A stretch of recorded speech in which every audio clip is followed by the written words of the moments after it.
zReportage.com, issue number 943, story of the week.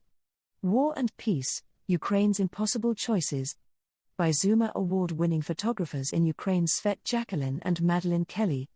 2 years into Russia's full-scale war against Ukraine, a Carnegie-sponsored opinion poll found that Ukrainians still believe strongly in their national cause, even as doubts creep in about the path to victory. Ukrainians remain committed to the war effort, are opposed to capitulating to Russian demands, and are far from clamoring for a change in leadership. Still, their expectations for victory remain high as 90 states from around the globe have signed up to attend a June 15 conference aimed at finding a route to sustainable peace in Ukraine and ending the war that started nearly 28 months ago. In recent months, Ukraine's battlefield prospects have seemed some of the bleakest since the early days of the invasion, despite the long-awaited approval of the US aid package. One would expect that Ukrainian society would have pessimistic assessments of the war's trajectory. But a Carnegie-sponsored opinion poll conducted in mid-March 2024, just weeks after Ukrainian troops were forced to retreat from Avdiivka and amid heavy Russian bombardment of Ukraine's energy grid, found the opposite to be true. This optimism among older Ukrainians is consistent with results from other recent polls, such as the National Survey of Ukraine conducted in late February. But it challenges conventional wisdom about societal attitudes. Older Ukrainians have the most experience living under Soviet rule, and it may be intuitive to think that this generation is more likely to accept the idea of cultural, linguistic, and historical ties to Russia, which is not, of course, the same as having pro-Russia views.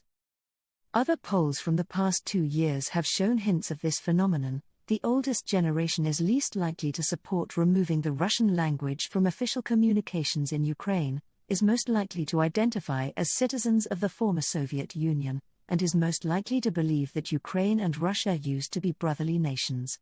In polling prior to the full-scale invasion but after the annexation of Crimea in 2014, the oldest generation was least likely to believe that there was a war going on at all. In contrast, younger Ukrainians, especially those under 35, tended to be most pessimistic about Ukraine's prospects for victory and most willing to accept limited war outcomes. Only 40% of those aged 18 to 25 thought that Ukraine should fight until it liberates all of its territory to the borders established on Ukraine's independence in 1991, compared to 60% of those 60 and older.